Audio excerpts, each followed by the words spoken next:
প্রত্যেকদিন আমি এত কিছু রান্না করার পরে ওনার খাবার রুচছে না, একটা করে ভর্তা করা লাগবে। তো ডিম হইছে 60 টাকা হালি, 2টা ডিম 30 টাকা। অনেক কি করবো, উনি ভর্তা খাবে, ওনার মুখে রুচি নাই, নাও ভর্তা বানায় খাও।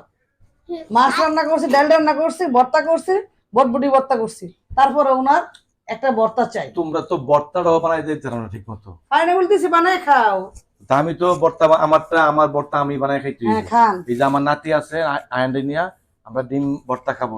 দাদা খাবো না? এখানে 3টা ডিম আছে। তাহলে এখানে কি নিছি আমরা?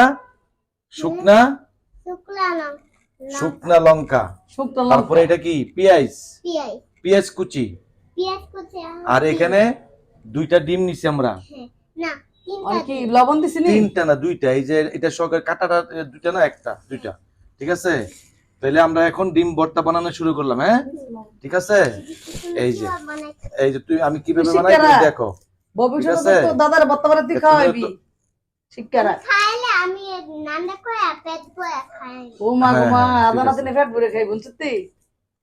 বাংলাদেশের কি সুখ, দাদা নাতিনের তাহলে এখানে ডিম ভর্তা করে খাইব। আমি একটা আইডিয়া। হ্যাঁ ওরে আল্লাহ, আমারে খাওয়াবি না?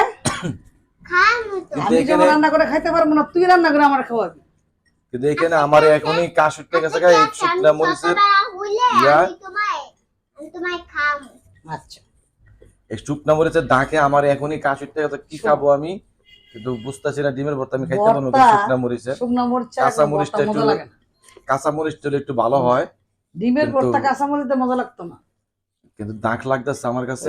দাগ লাগবে, একটু মরিচে দাগ লাগে।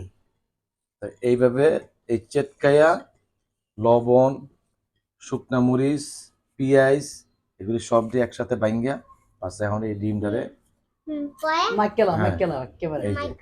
এই যে সাথে আছে আমার নাতি আয়ান।